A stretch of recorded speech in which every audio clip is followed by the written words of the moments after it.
Well, here we are, back again. It is 9:44, quarter to 10, in other words, on the morning of the 5th of May in the year 2022. And we are broadcasting from the White Hart. And hence the name of this program, or section of the program, Affairs from the Heart, or a bit of a play on words. But nonetheless, it is a softer look than our first hour, which gets pretty heavy sometimes with what's going on in the world and some of the naughty things that people try to avoid.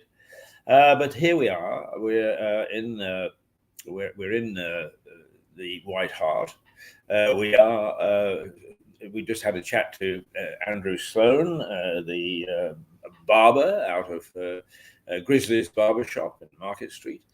An interesting view of what a small business can be and should be, and perhaps we hope that we are. But we're not getting much of a reading on the internet this morning, and it may be that your picture is not as clear as a bell. That all things aren't the way that they should be, or you could expect them to be, and is all in all, we lacking a little in some of the support stuff. But let's just share a couple of things, because we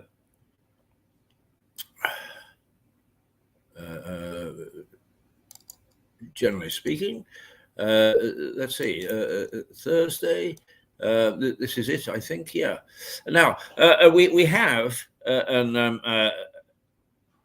I'm happy to say, we have some apprentices, some students from a college in Brighton, where the emphasis is on practical training rather than academic. And one of them is Max, God help him, who he lasted the entire day yesterday, and he did a magnificent job in helping us through a very, very heavy and busy day. But he has done a tiny little documentary or a feature on Lewis, and it's interesting to see how people who are not from Lewis see the town. So here we go.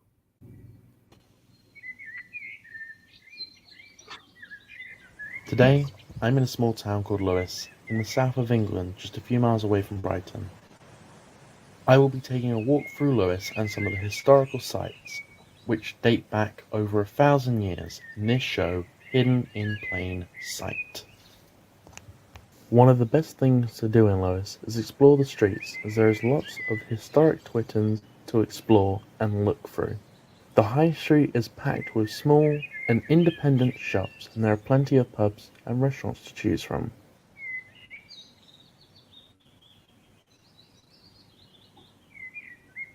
Lewis Castle was built just after the Norman conquest in 1066. The construction of the castle was started in 1068 and only took 2 years to complete.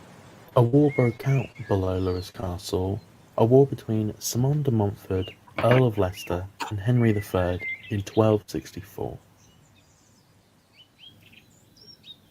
Lewis is well known for its history, and one of the historical landmarks is a place called the White Hart Hotel. Whilst not being so obvious at first sight, it has a significant role to play in American history. Thomas Payne was an English-born American political activist, philosopher, and revolutionary. He authored books called Common Sense in 1776 and The American Crises in 1776 to 1783, two of the most influential books in American history, and had a major part to play in the start of the American Revolution. And it helped inspire the Americans in 1776 to declare independence from Great Britain. Thomas Payne also wrote a book called The Rights of Man, which is referred to as a cornerstone to modern-day democracy, and it all started in the small town of Lewes in a room in the White Hart Hotel.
But Lewes is not just known for its history, it's also known for its natural beauty.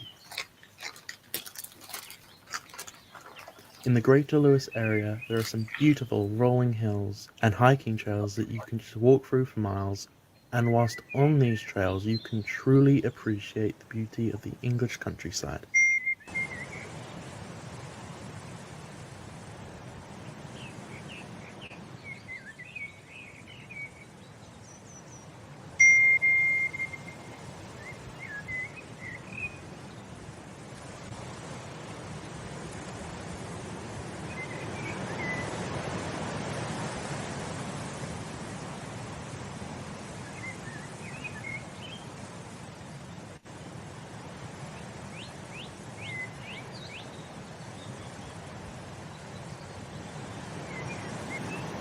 The River Ouse is one of the longest rivers in the country and goes through Lewes.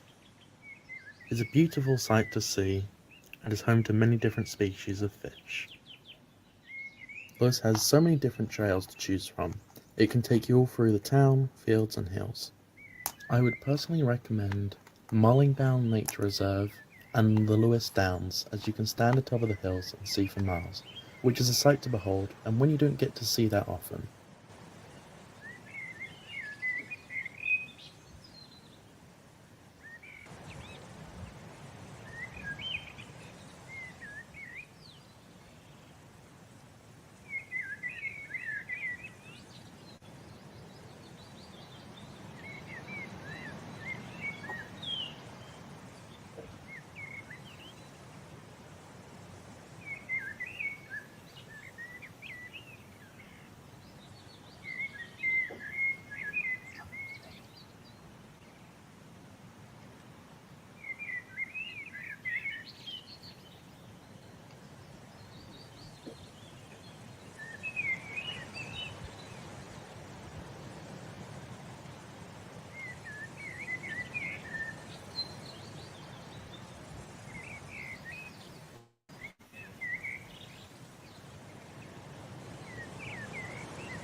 You've been watching Mirador TV, and this show, Hidden in Plain Sight by Max Hurd.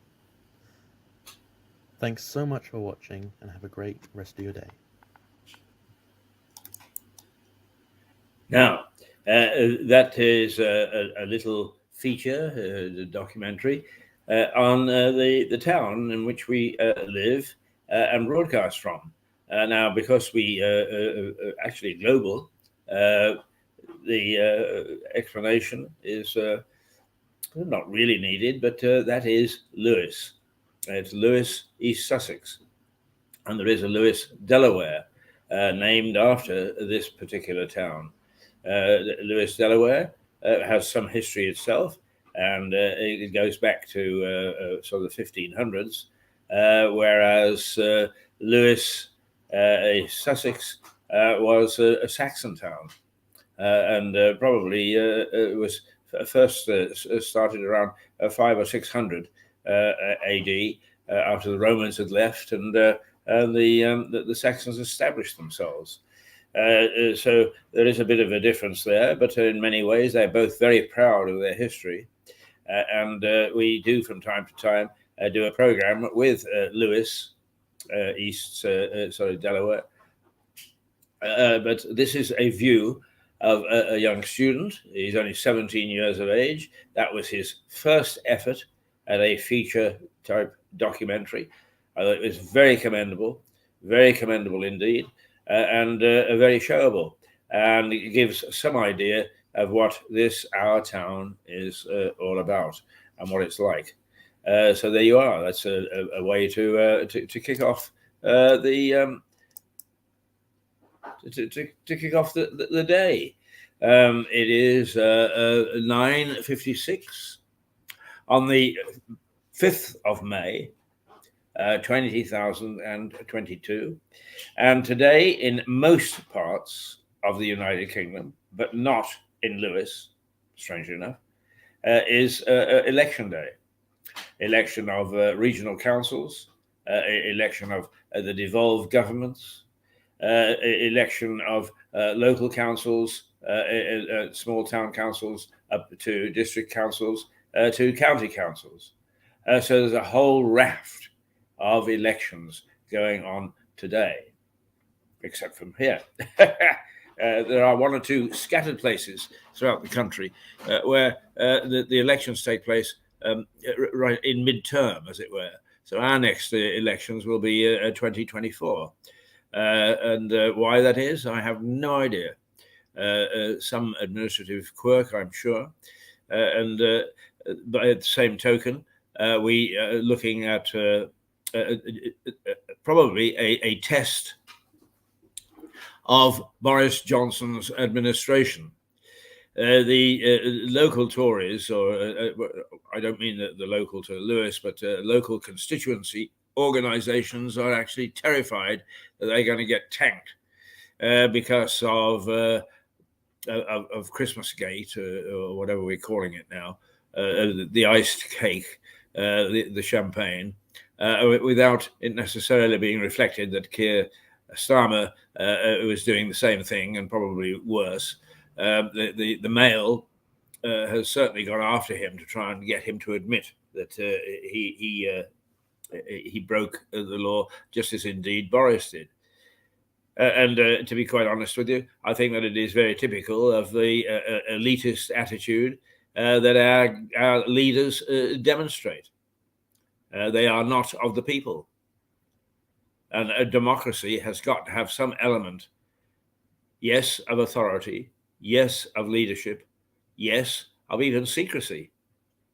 But generally speaking, it has got to give the feel to the electorate that it is leading it, and is leading it for its own best interests. And neither of the parties, or either of the parties, if that's correct English, has done that. They have not shown leadership. They have not shown care. They have not shown duty of care. They've shown sweet bugger all, in fact. And until they suddenly start to realize that we are going to hold them more and more to account, and not less, as a consequence of lockdown, then I'm afraid we'll get more and more of this rubbish administration, this rubbish leadership. Personally, I think that I've been vacillated about Boris Johnson and some of his leadership, but it has been hot and cold. The cold has been very cold and has been nonsensical, but the hot, particularly on the world stage, has shown him to be something of a decisive politician and a leader. As for Starmer, it is difficult to read because he's not had the opportunity, I suppose, to establish himself and find causes to show whether, in fact, he cares for his constituents or not. But so far, it hasn't been an inspiring leadership of the Labour Party. And the Labour Party have had some doozers, haven't they, in the last little while? So today is a day that throughout the day, undoubtedly, people will be doing exit polls and analysis and so on. But we should get a feel for whether the electorate is satisfied with the performance of the federal government or not. And the local Tories, as I said, their constituency offices are terrified that they are going to be taken to the cleaners. And if they are, it will be interesting to see how that reflects in a general election.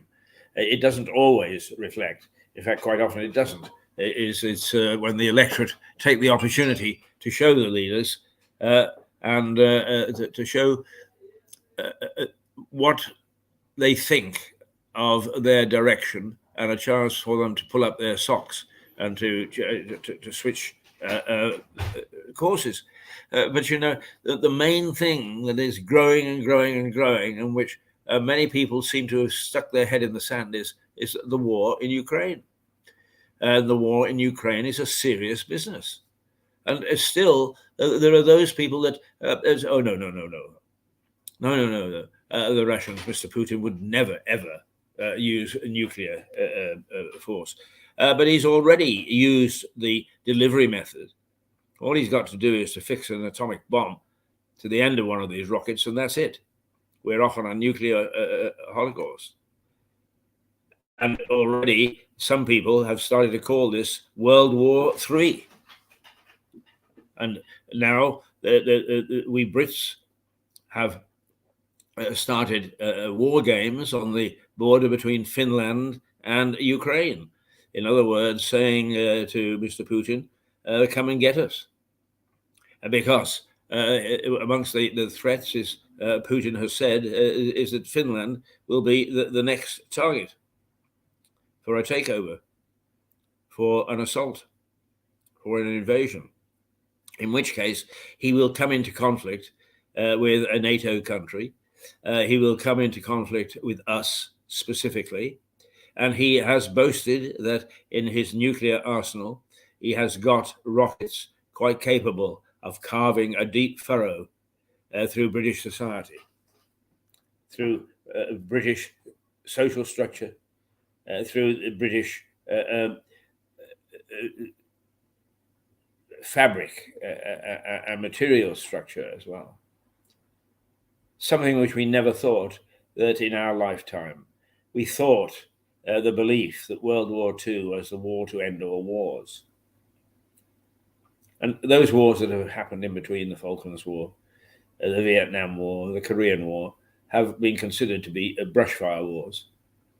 They didn't spread beyond their own borders, or at least if they did spread, it was to suck in activity within their country and not to let it stray over the borders. But this one is a different one. This one is already straying over borders. This one is already being threatened. And the similarities to the German Republic of the 1930s is startling. And perhaps the only difference is that we now are talking nuclear. At the start of that war, we weren't talking nuclear. The atomic bomb still had not been let off. The terror of Japan with the dropping of an atomic bomb has still to be realized. So it is something that we really need to keep an eye on, and not to be suborned into thinking it could never happen here. That's the trouble with it can never happen. It's like youngsters with the immortality of youth. You know, people drink and drive. They get into accidents. They lose their lives. But somehow it will never happen to us. We can do all those things. We can drink and we can drive, and we can drive quickly. We can crash cars, and we'll never lose our lives. But it's that sort of immortality of youth which is striking the country. It's not going to happen. And because we don't believe it can happen, it won't happen. And that is something that we really, in many ways, have got to be very, very cautious about. Very cautious. Now, this isn't supposed to be the gloom and doom period of our broadcast. So I am getting carried away a little bit at 5 minutes past 10 on the morning of the 5th of May, election day throughout the United Kingdom, with the exception of Lewis, this particular part of the country. But very interesting findings, and it will tell us what we can expect at the next election, because there is not going to be an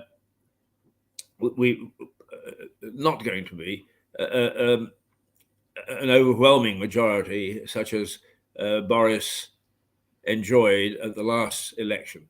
But then again, they say a week is a long time in politics, and that's very true. And there's another 2 years to run, unless he decides to call an election earlier.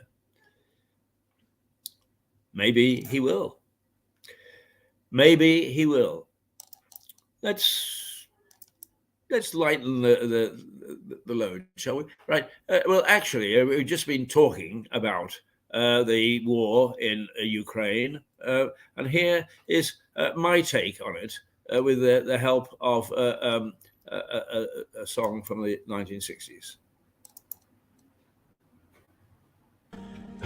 How many roads must a man walk down before you call him a man? How many seas must a white dove sail before she sleeps in the sand? Yes, and how many times must the cannonballs fly before they're forever banned? The answer, my friend, is blowing in the wind. The answer is blowing in the wind. Yes, and how many years must a mountain exist before it is washed to the seas? And how many years can some people exist before they are allowed to be free? Yes, and how many times can a man turn his head and pretend that he just doesn't see? The answer, my friend, is blowing in the wind. The answer is blowing in the wind. Yes, and how many times must a man look up before he can see the sky? And how many ears must one man have before he can hear people cry? Yes, and how many deaths will it take till he knows that too many people have died? The answer, my friend, is blowing in the wind. The answer is blowing in the wind.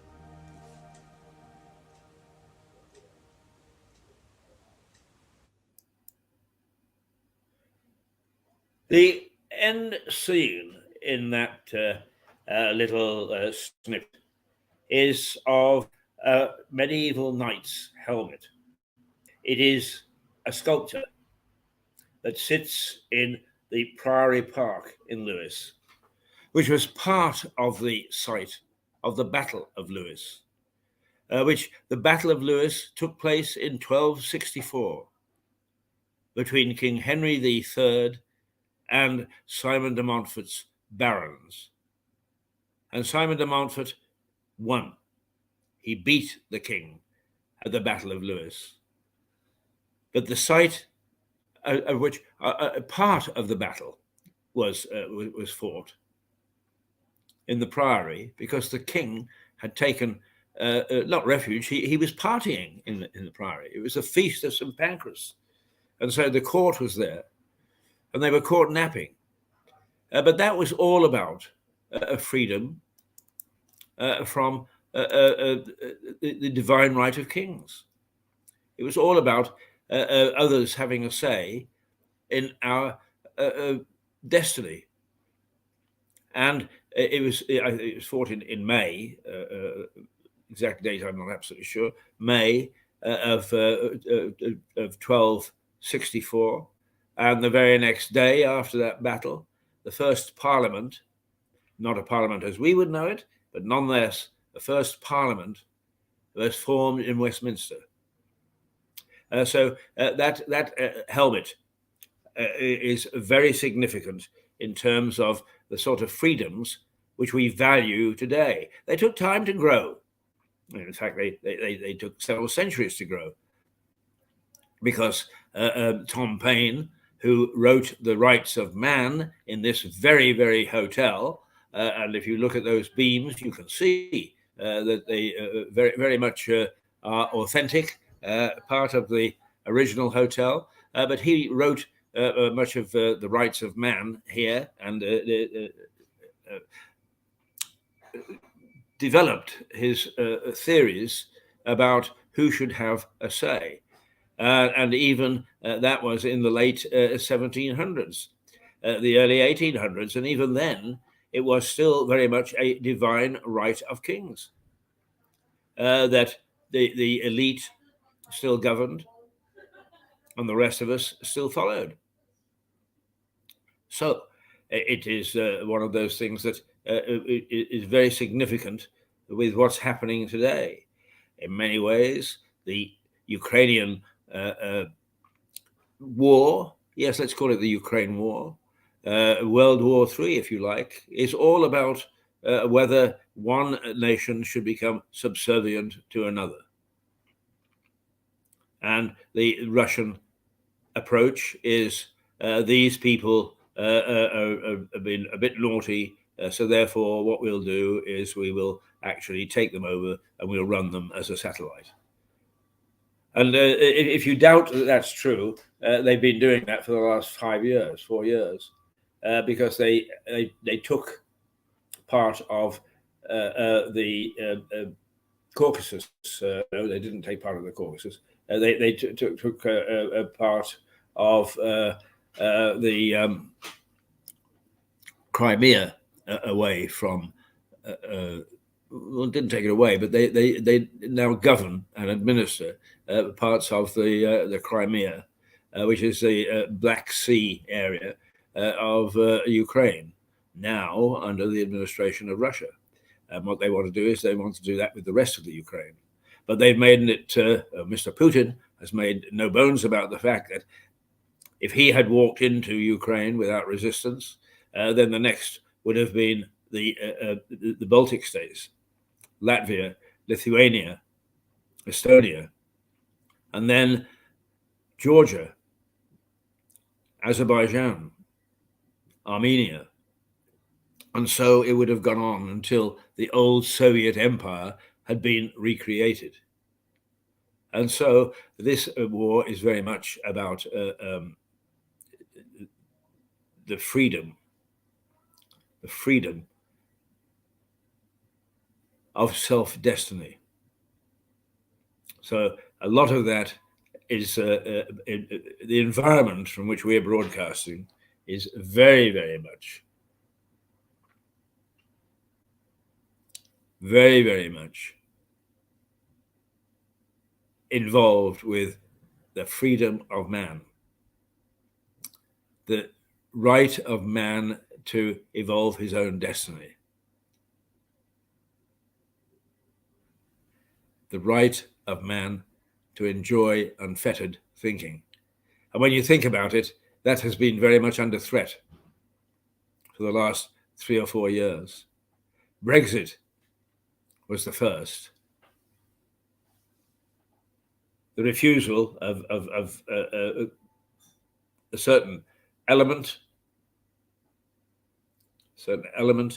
of our society to accept the will of the majority.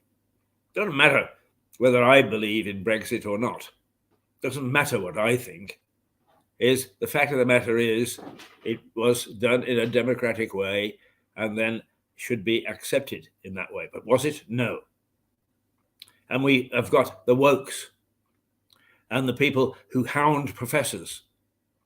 There's another one, another university in the north, where luckily the speaker, who was something that was unpopular in terms of feminism, was tried to be stopped by a group of 120 students who didn't approve or agree with what she had to say. So what did they do? They tried to howl her down.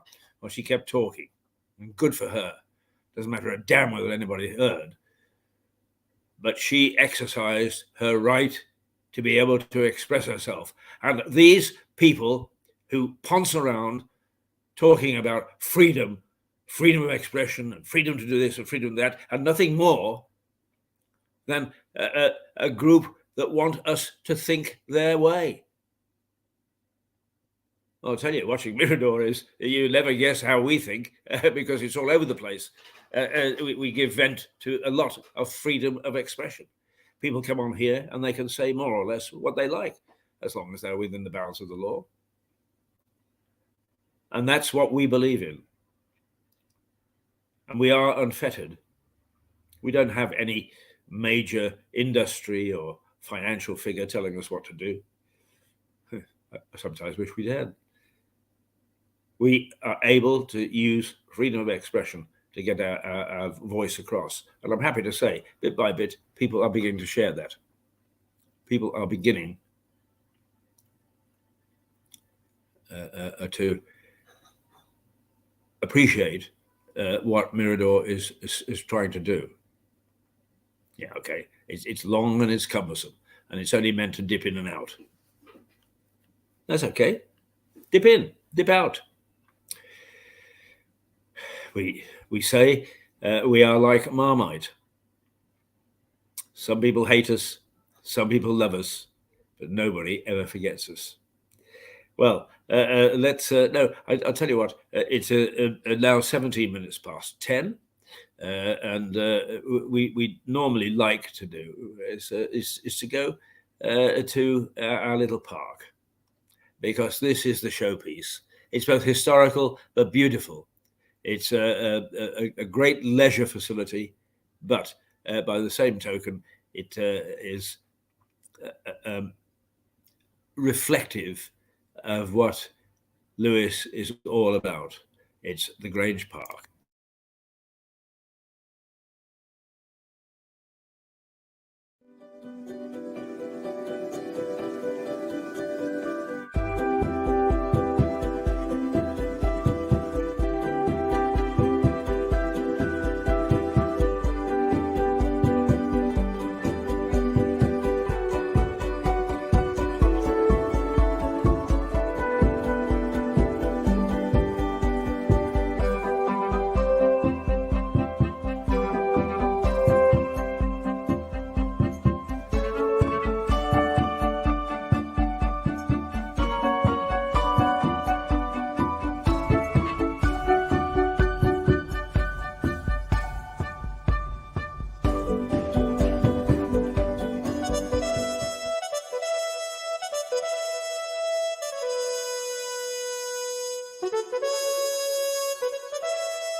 Well, one of the things that is this morning is that it is now a number of anti-Brexit civil servants, senior civil servants in Whitehall, blocked a trade deal with Australia. And it's only now coming out that they did so. And that's a sort of naughty nonsense that has been going on with the sort of our open society. So what the hell are we doing when we're fighting for Ukraine freedom, when in fact our own is compromised by people who want to do what they want to do? They don't give a damn whether it is good for the country. They don't give a damn whether they're in the minority. They know best. and that is bloody frightening. It really is. It's not that it's anything new, but one likes to think that we become enlightened along the way, that some of the things that we do make us more civilized, but certainly some of the things that we do makes us more democratic. And yet, on the contrary, there are groups, and we listen to them. They're effective. They frighten the hell out of our leaders into doing all sorts of strange things because they have a voice. Well, we've got a voice. I think we've got a voice. And we like to make sure that it's available. So it is. So what we're doing is we're here in the White Hart. Some days we have got quite a busy. We're in the bar. We have quite a busy bar with people coming in and having a chat and making a comment. And other days it's quite quiet. It would appear that I suppose it's the weather that makes a difference, and it is overcast a little bit now. It's the sun has put its hat on and gone in, but nonetheless, here is a forum where people can come and sit and they can expound their views, their opinions, what makes them tick, what makes them think that other things would make the country tick, what they like and what they don't like. And we're completely uncluttered. We're no isms at all. So that's why partly we're broadcasting from the White Hart Inn, White Hart Hotel.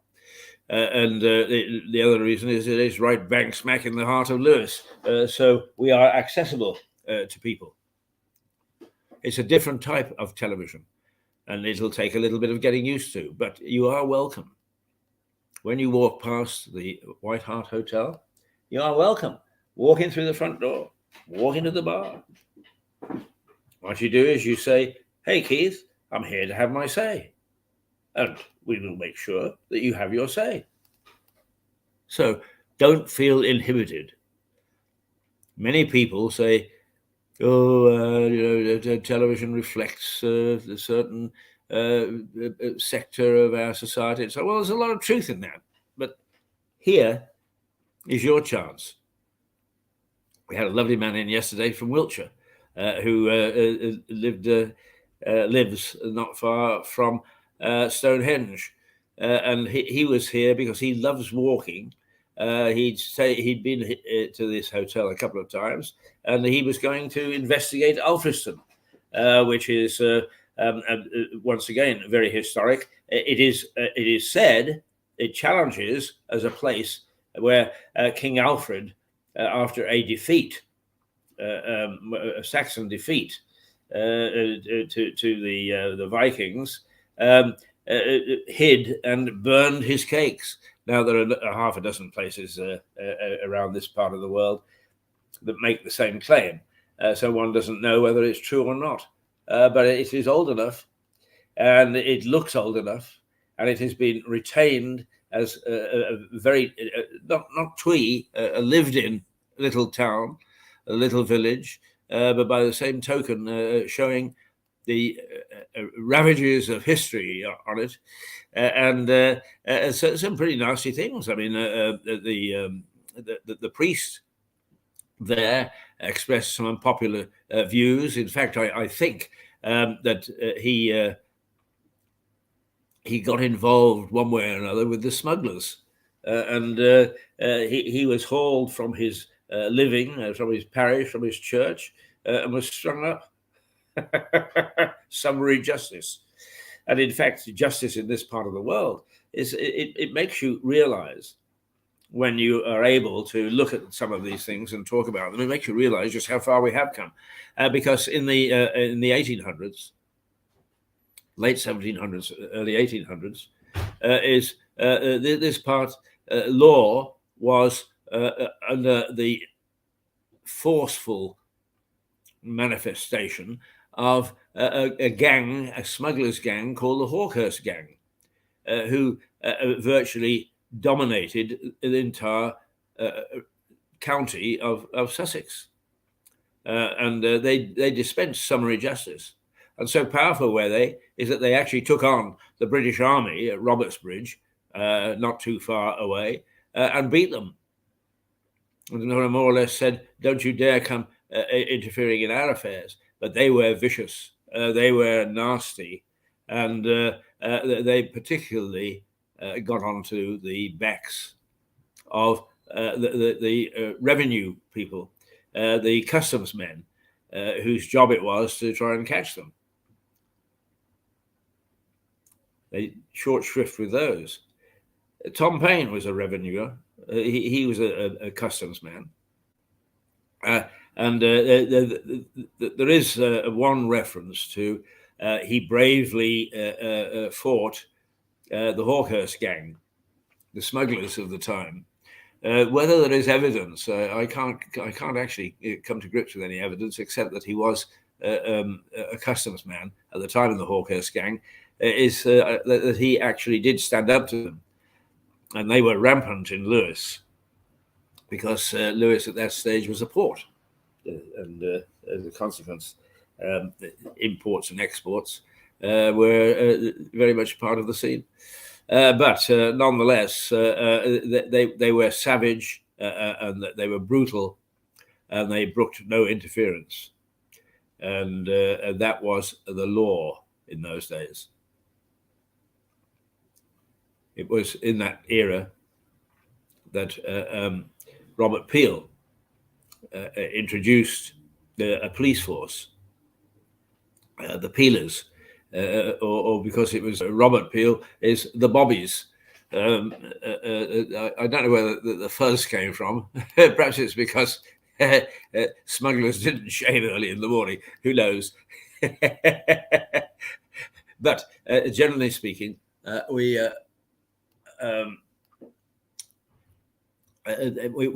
had a society that was ruled by the local squire, who actually sort of kept a little militia, or by the monasteries before the dissolution, who kept armed force. And in fact, during the 13 years, the 100 Years' War in the 1300s, the French attacked the priory in Lewes and to get hold of all its wealth, and they were fought off by 200 bowmen, English bowmen, and the French chronicles of the time praised their courage, praised the bowmen for their courage in withstanding the French attacks.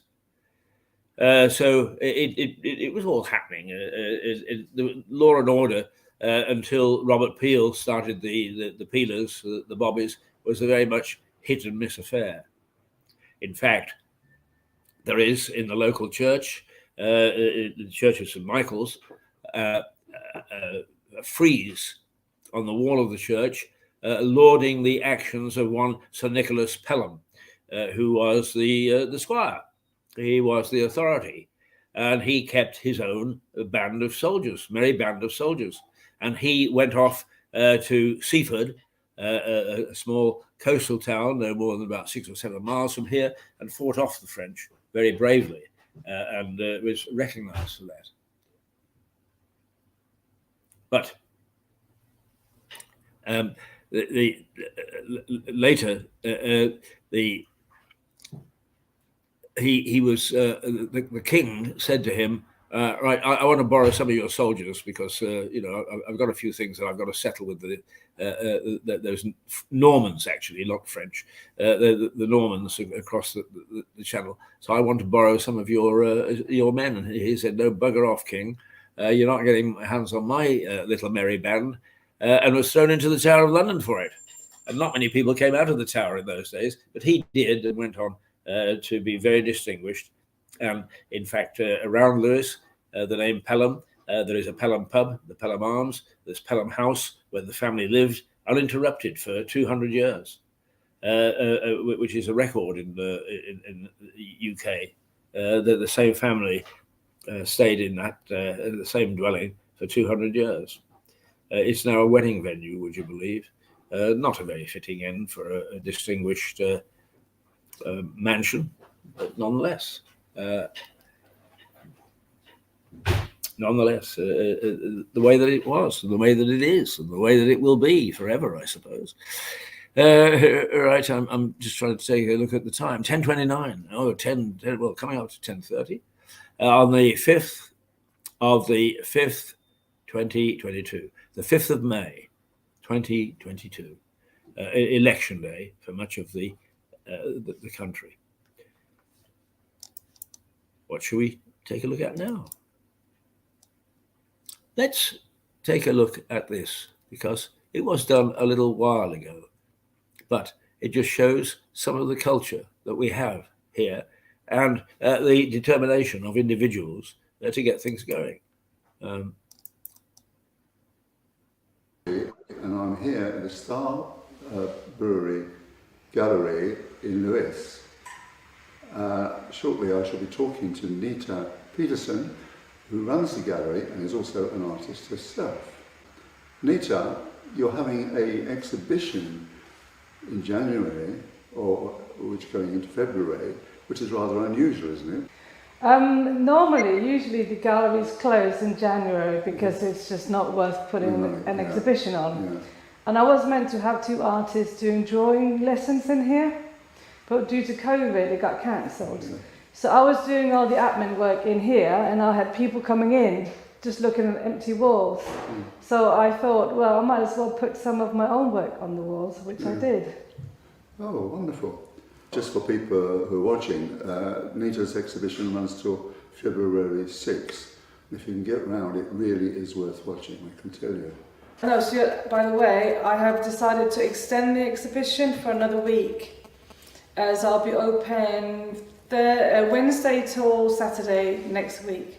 But it'll be good if people check the websites for details.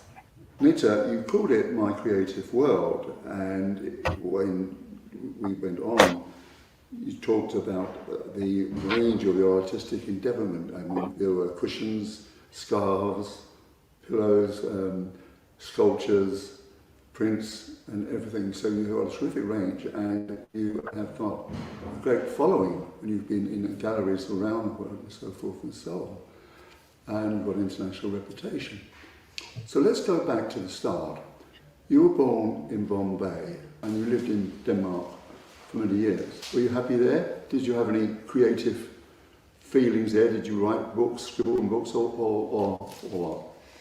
I started drawing at a very early age. I always enjoyed drawing, and my dream as a child was to become an animator. Really? Yes. Which I then did in the end. Yeah. But I don't animate so much anymore, occasionally, but it's more the art that I focus on. Okay, you left home when you were 17 Yes. to travel. You went to Israel and then to India and Nepal and other places. Well, I know a lot of us teenagers have travel bugs.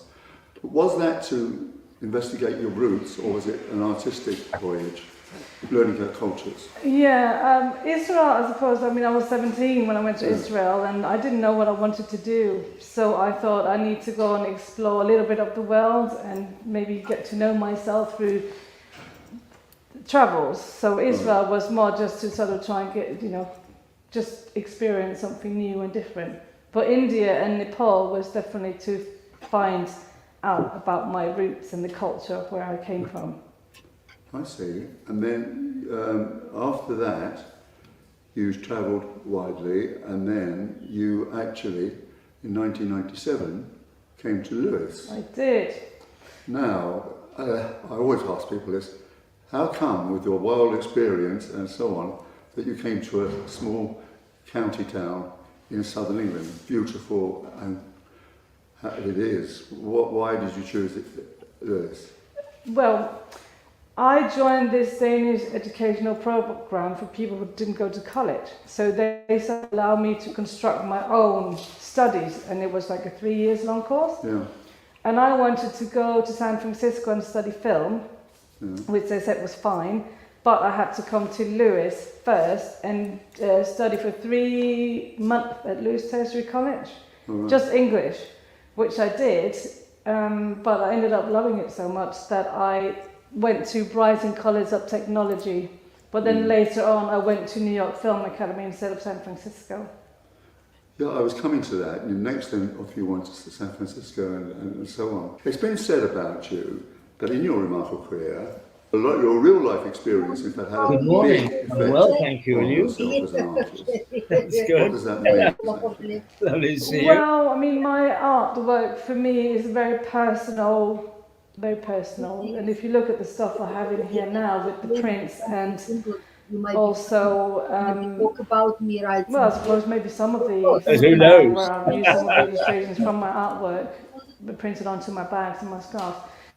Half of the exhibition is about, I suppose, women and power and women's sort of respect and love for themselves. And the other part of the exhibition is based on my dad, on a book I'm writing about my dad's death, because he died twice. And in between, I mean, prior to his death, in between him first dying and then finally dying again, I did a lot of illustration work, a lot of writing, doing that, and some of that in the exhibition is influenced by that. But in 1997, you went off to New York. That was to do your film making, was it? Yes. So, but you did come back to Lewis. So I did. You didn't have abandoned it altogether. And then you went up to Westminster to get a further degree and a very successful graduation film, didn't you? Yes. But you still came back to Lewis. I know. I don't know what there's just something about Lewis I love. Yeah. I love living here. It's got a magical energy. There's a lot of creative energy here, isn't it? There is. But then again, there was the Westminster Eloque. But then, so in what ways, again, can I ask you, why have these travels and these different experiences impacted on your art? How have they sort of helped your art or encouraged it or whatever? Well, I suppose it's helped me because through my travels I have learned a lot about people, I've learned a lot about myself, and I've found myself, and my artwork is all about my experiences, my feelings and my life. Right.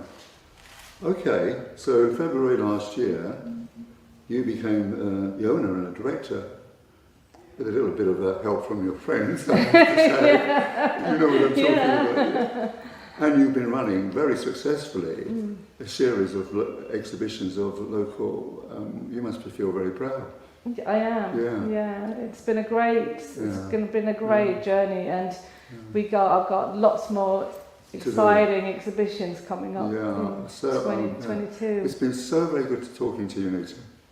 To you, Stuart. Yeah, thank you very much. Thank you. Thank you. This is Stuart Dorby for Meridor Television.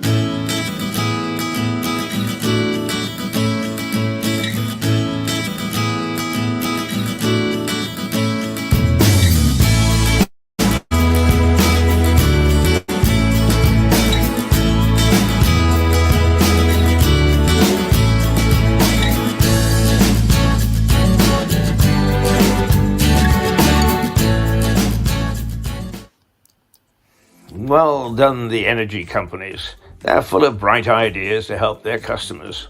Now they've made power so expensive that for an average house such as this, you can't afford to heat it. So you don't need appliances such as this. But that means you also don't need a fridge, because you can keep your groceries cool and fresh without it. The house is cold enough. Well done, chaps. Well, there we are. It's a little bit of,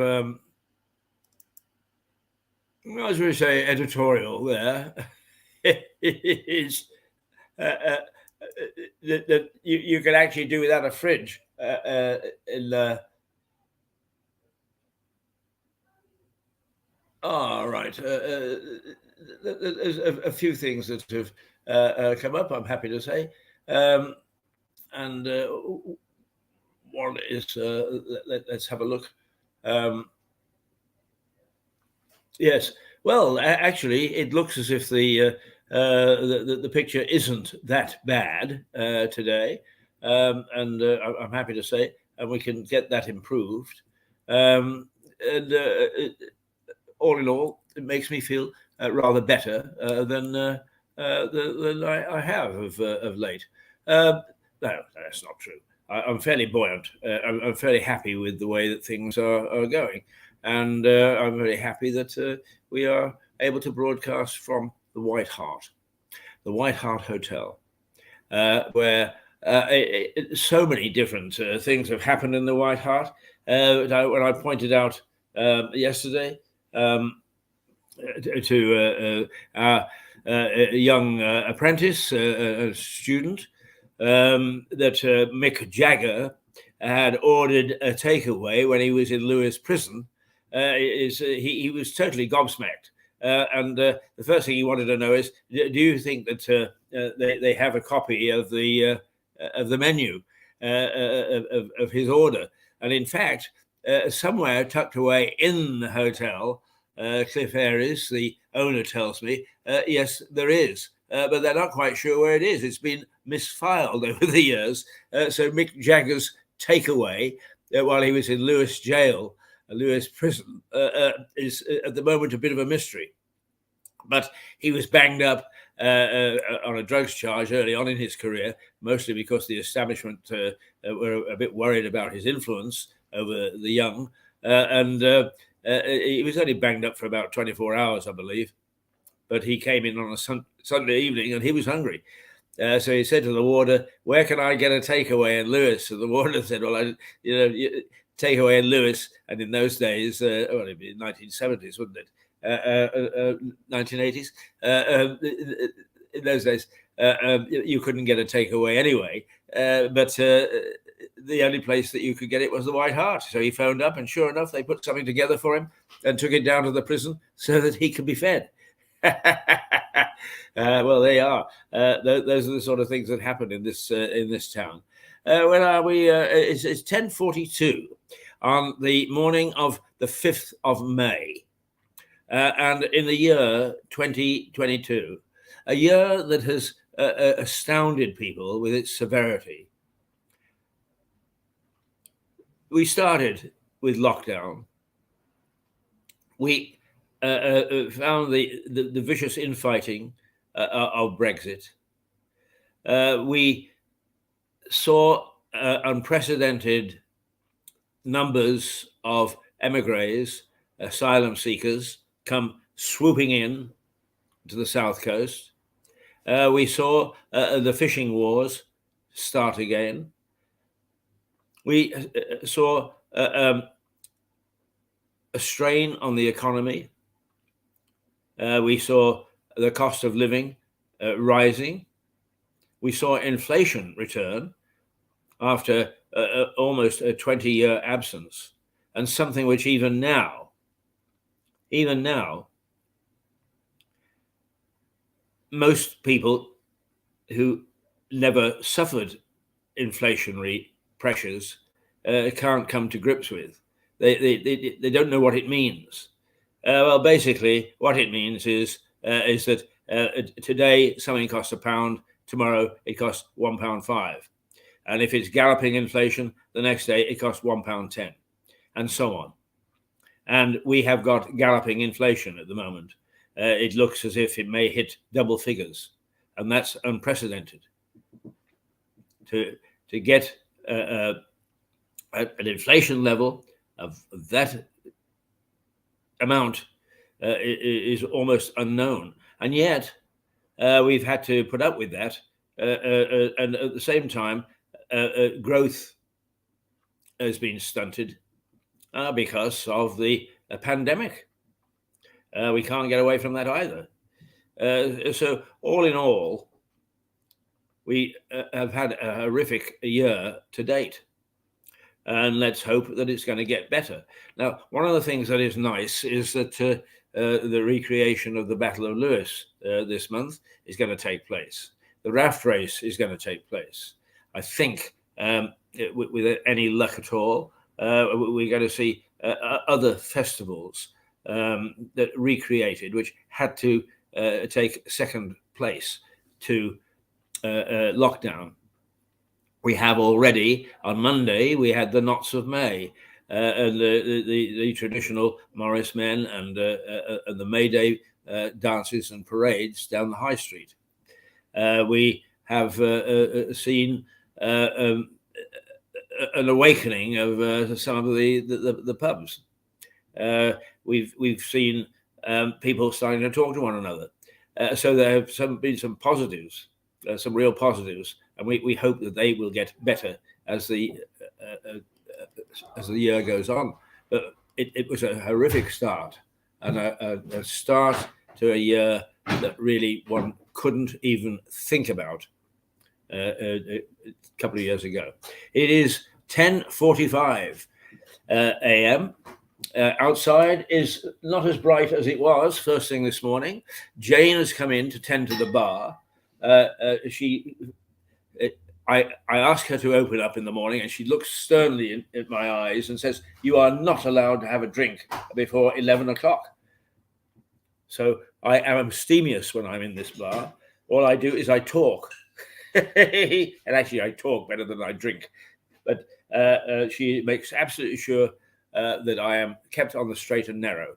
And she is a wonderful, wonderful lady. When you come into the White Hart and you go to reception, you see her. She's got a wonderful smile. She builds the fire so that we have a terrific fire. And not only that, but she makes my coffee first thing in the morning as well. So that is the ambience of the White Hart. It's great stuff. It takes a bit of stick from time to time because it is old, and keeping an old building going is not as easy as, say, is a Premier Inn lot that was built 5 years ago or 6 years ago. But nonetheless, it has its own particular clientele in the front lounge. People come in for a drink, for a coffee, for a chat, and all in all, it is rapidly returning as a focal point for those people who appreciate what Lewes is all about.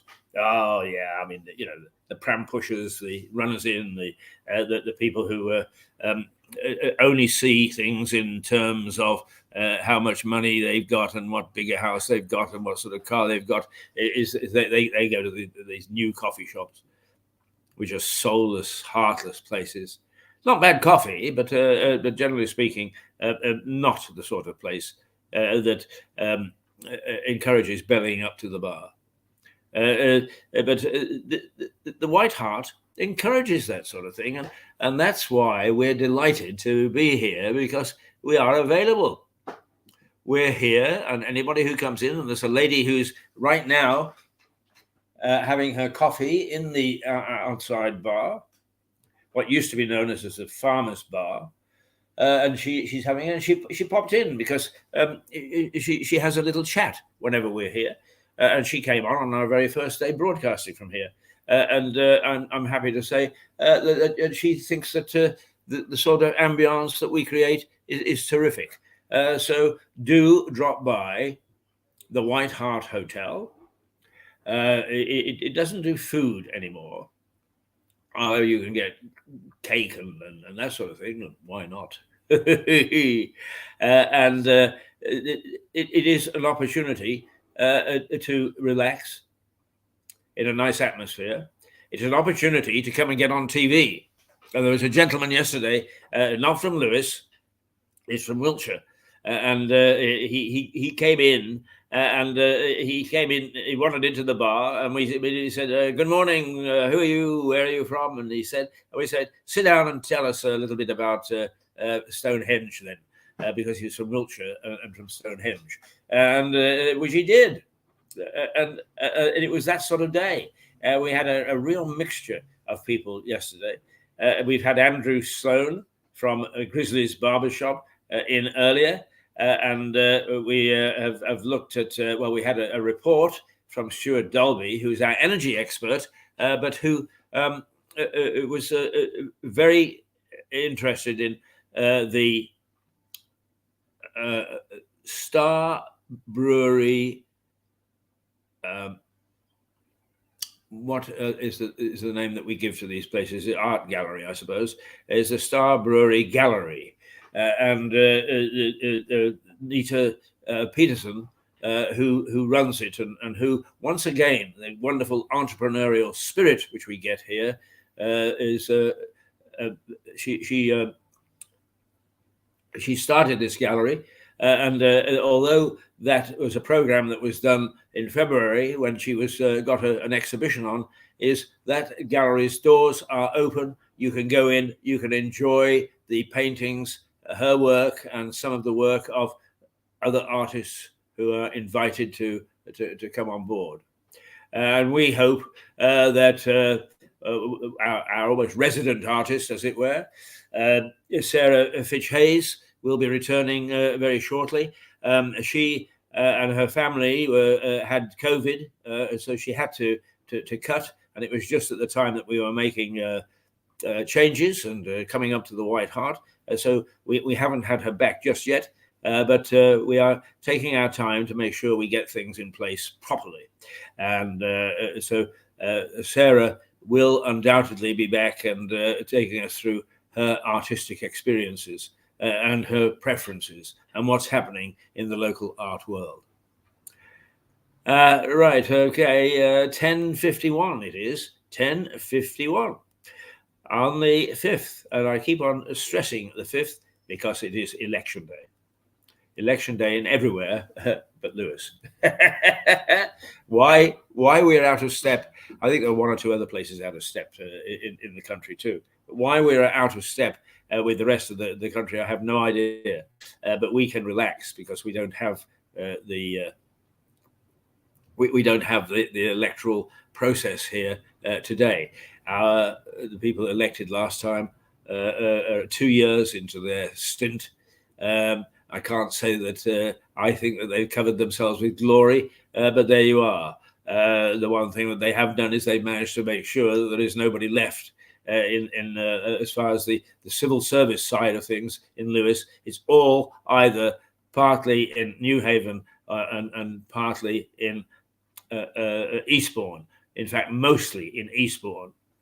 So if you call up and you say there is a pothole on the high street in Lewis, whoever answers the phone says, "I'm not from Lewis. Tell me where the high street is." Yeah. That's efficiency. That is a wonderful way of making things work. But they've abandoned the council offices. Now, there was supposedly some trust about to take it over and put on an exhibition there. Haven't seen much about that recently. Not a bit. But hopefully that we will start to get when sanity prevails. And because we are now beginning to pay far more attention to governance than we ever did, we handed things over to the wokes, to the fringe people who decided that they knew better how we should live than we knew. And I think that there is an awareness that will make us more aware of how we can cast our vote. It's an outrageous thing is that locally, the vote count is somewhere in the 30%, between 30 and 40%. That's awful. That is awful. Well, it's only 70% nationally, but that's the interest that is taken. And then the moans come. How dare the council do this? Why aren't the council doing that? Well, you get what you pay for. And if you don't vote and if you don't get involved, then don't bellyache with what you did get. Pretty substandard all around, if you ask me. They love me down there. But nonetheless, it's down to us. It's down to you and I as to the sort of governance that we get. And it's about time that you realize that and got your bloody fingers out at election time. Now, today, you can sit back and bask in looking at the rest of the country to see what the indicators are from the rest of the voters. And for that matter, what's going to happen in Northern Ireland, what's going to happen in Wales, what's going to happen in Scotland, the devolved governments. So all in all, it is a good reflection of the way the country is thinking. And I have to say that all reports are that the Conservatives have got the panics on, the frighteners on, because of some of the antics of Boris. But, you know, it's the same as anything. If you actually look at what he's done and what he hasn't done, it's a balance. He's 6 of one and half a dozen of the other. Some of the things he's done have been very brave. And he steered through a lot of things. Other things have been farcical and showing a complete and utter disdain for the electorate. So will they spank him? Will we spank him? Will we laud him?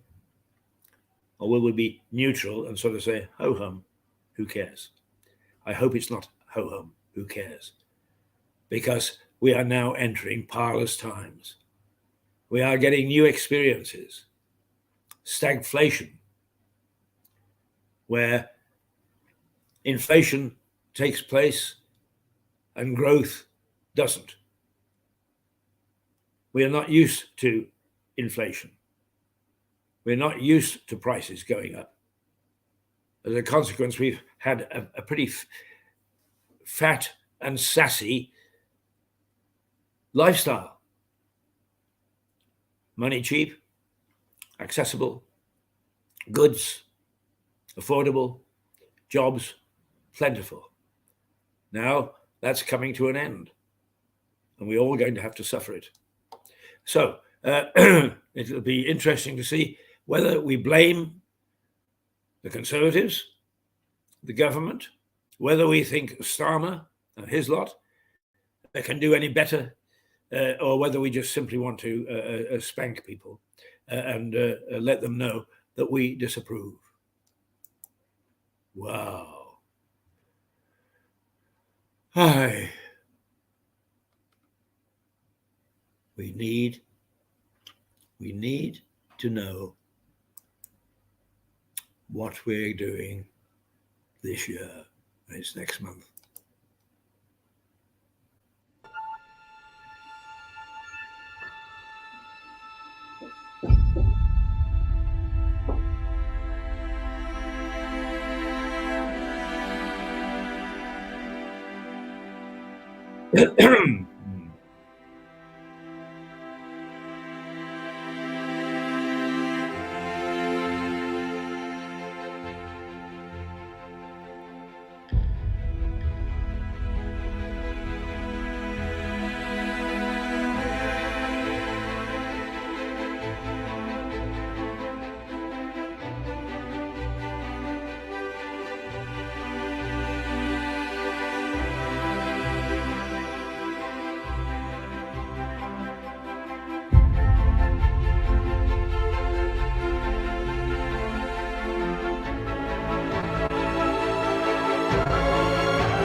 Now, those were scenes from the first decade, the first 8 years, in fact, from 1952 to 1960, during the present Queen's reign. So 70 years ago, 72, 73 years ago, and oh dear, there we go. This is the effect of Parkinson's. which dries out my mouth and restricts my throat once in a while. But if we keep talking, normally it clears itself. So bear with me until it actually clears itself, which it isn't doing right at the moment.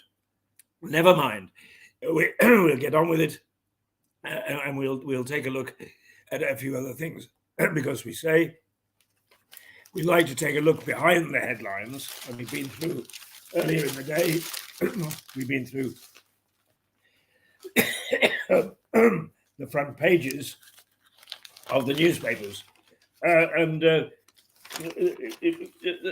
all this sort of nonsense about Labour's cosy Durham cabal, and how Keir Starmer also broke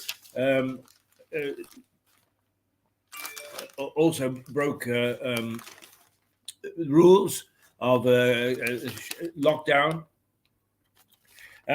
and all that sort of stuff is is the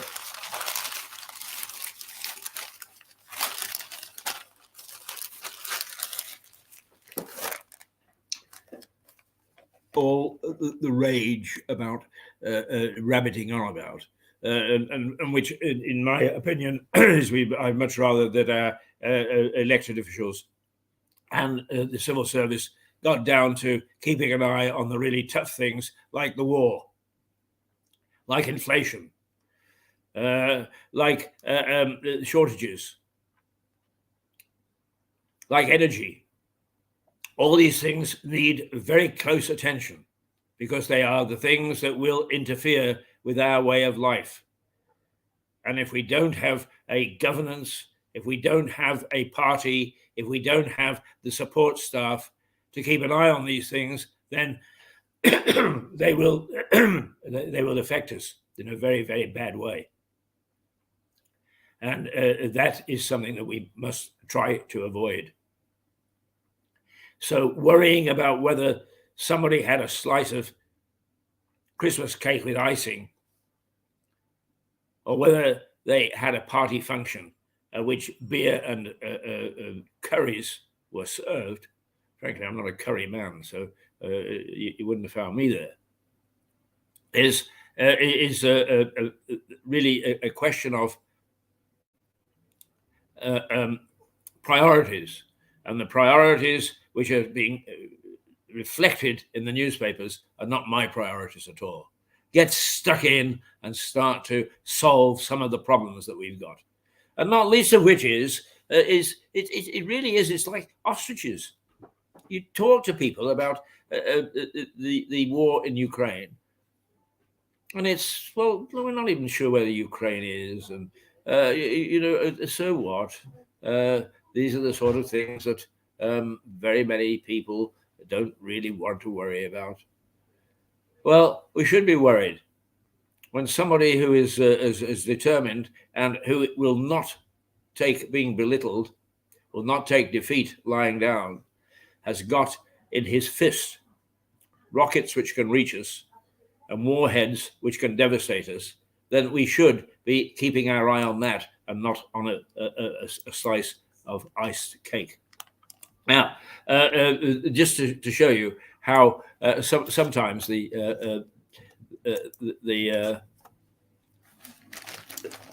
being in a nice place with lots of money and so on and so forth is the Argentinian World Cup.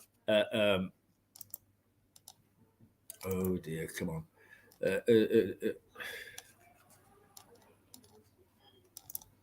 Well, I pushed a button there that I shouldn't have, but nonetheless, I don't think it's interfering with anything. The World Cup in which Argentina and England were finalists, and that Maradona hit the ball with his hand and shoved it into the net, and the goal was allowed, has come back into the spotlight. And the so I don't know, let's say a £10.50 shirt is now going up and is likely to fetch £7.1 million. because Maradona wore it in that fateful final. And somebody is going to pay £7.1 million for a football shirt that has a certain amount of notoriety. What the hell do you do with it? You put it up on your wall or in your trophy room, and a few people see it, and after that it's forgotten. Not your £7.1 million, but if you afford £7.1 million to buy, be stupid enough to buy a football shirt at that, then you deserve to be able to boast to those people who would be impressed by such a thing as, I got Maradona's shirt. I'd much rather have Stanley Matthews' boots from the 53 Matthews final, which took place in the first year of the Queen's reign, 1915 coronation. Yeah, it was a brilliant final between Blackpool, I think, and was it Preston? Not sure who the other.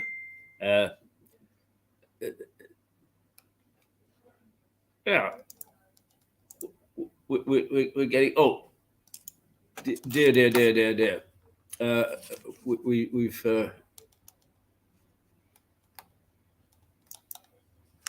There we go. We're back, and I hope that yes, we are. We're okay. We're okay.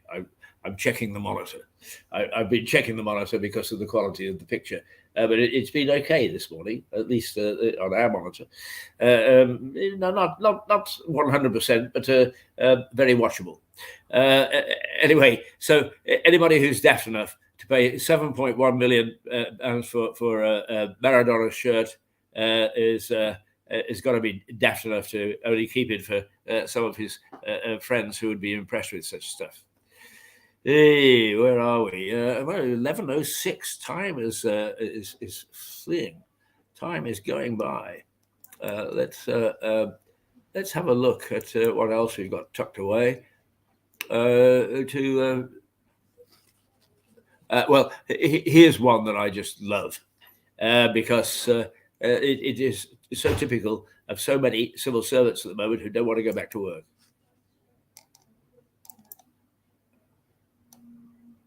We're busy doing nothing, working the whole day through, trying to find lots of things not to do. We're busy going nowhere, isn't it just a crime? We'd like to be unhappy, but we never do have the time.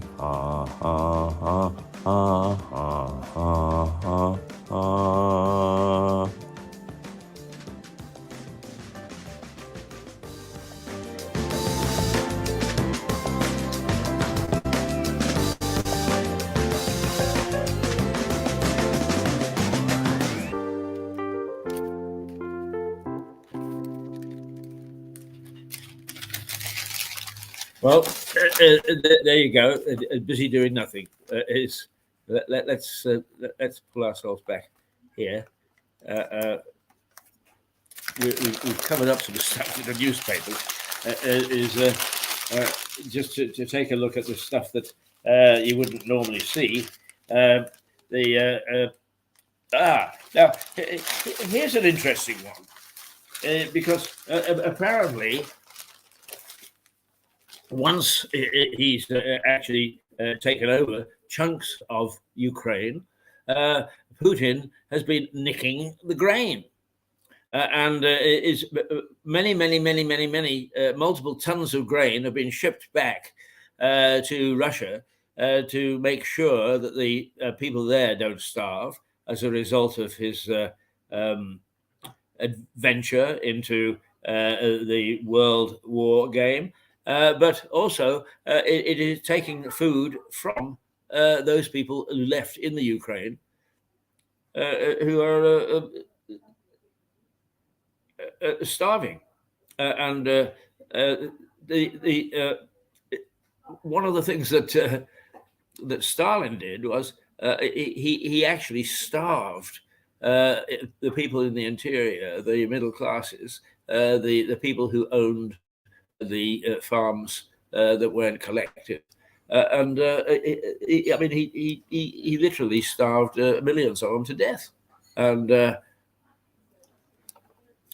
dear, I'm really all over the place this morning.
Well, I've got myself back. There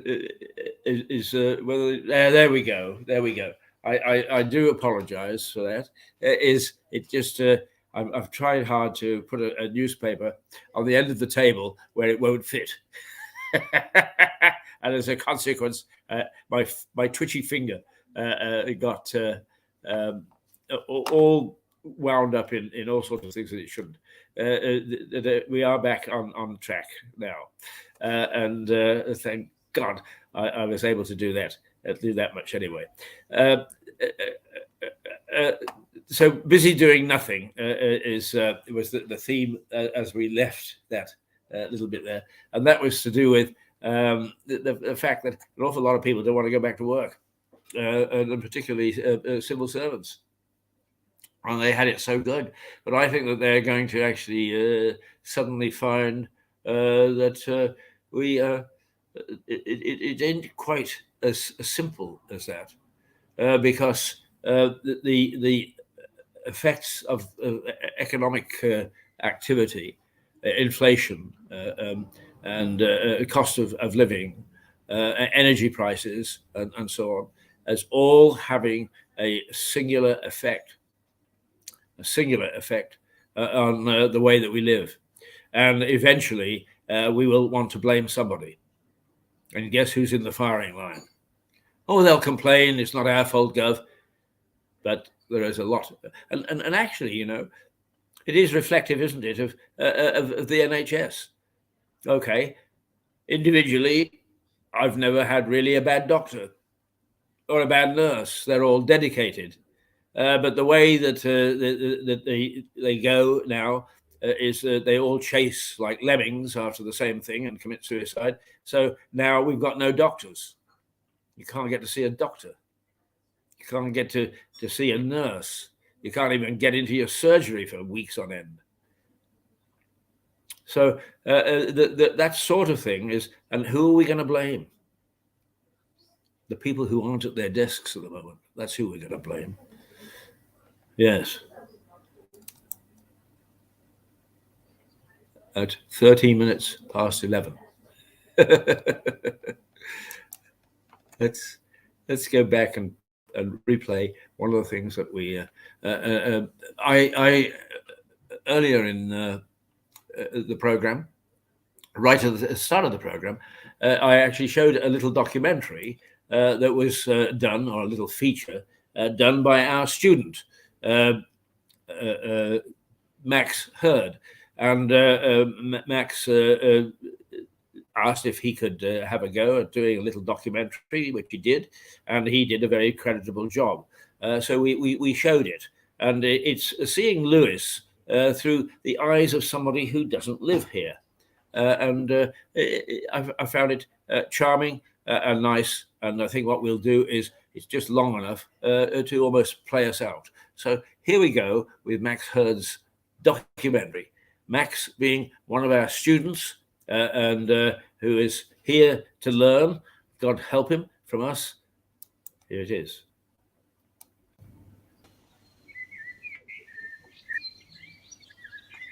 Today, I'm in a small town called Lewes, in the south of England, just a few miles away from Brighton.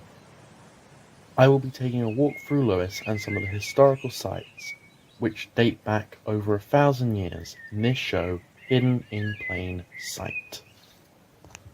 One of the best things to do in Lewes is explore the streets, as there is lots of historic Twittons to explore and look through. The high street is packed with small and independent shops, and there are plenty of pubs and restaurants to choose from.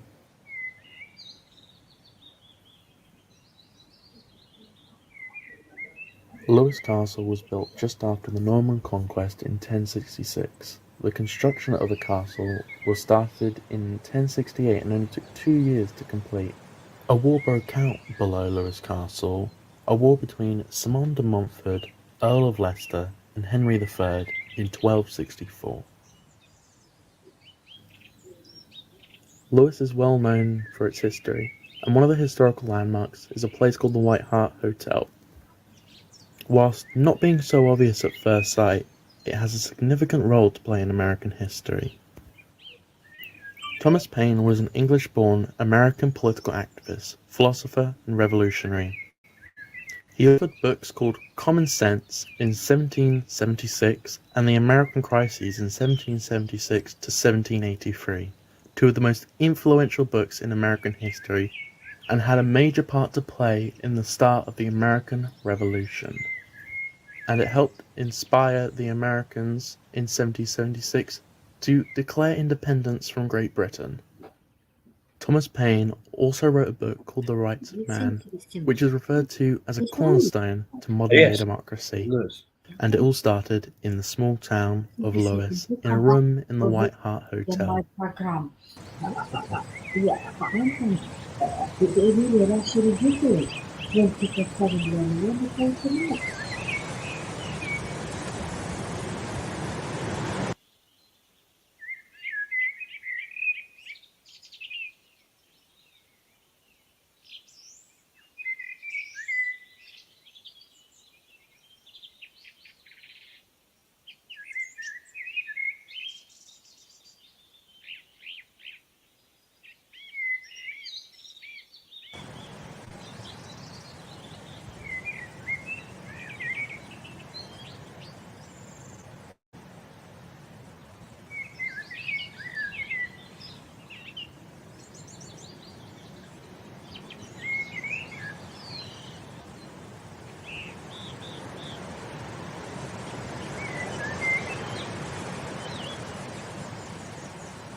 But Lewes is not just known for its history, it's also known for its natural beauty.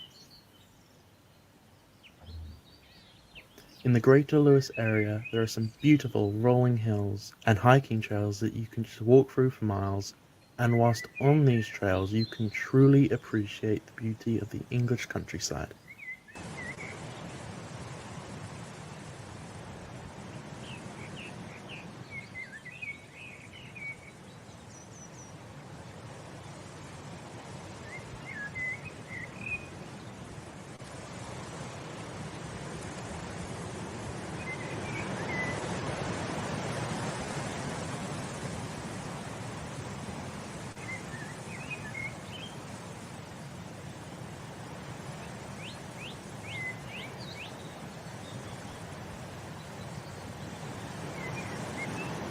The River Ouse is one of the longest rivers in the country and goes through Lewes. It's a beautiful sight to see and is home to many different species of fish. Lewes has so many different trails to choose from. It can take you all through the town, fields and hills. I would personally recommend Marlingdown Nature Reserve and the Lewes Downs, as you can stand atop of the hills and see for miles, which is a sight to behold and one you don't get to see that often.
You've been watching Mirador TV, and this show, Hidden in Plain Sight by Max Hurd.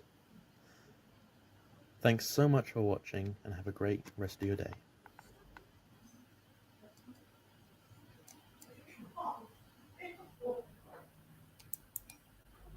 Well, our picture quality took a bit of a hit there, and we do apologise for that, and it wasn't our fault. We got a little notice through that something has happened to Facebook just in those few minutes, so forgive us, and hopefully it won't happen very frequently. It is now 22 minutes past 11. I think it is time for us to say toodle pip.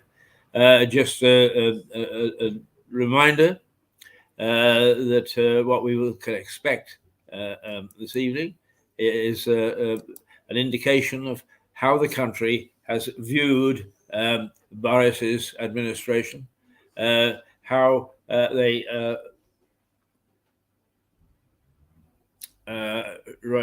is. If you can hear me, it looks as if the video has ended. So it's just about right for us to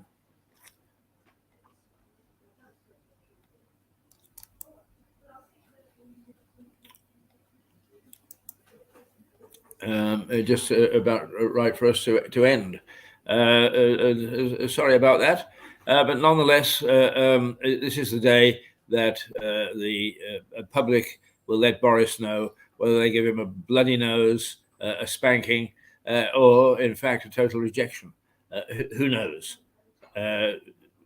Let's see later on in the day, once the polls close, what the verdict is of the British public of in Westminster, and how that's reflected in the makeup of local councils.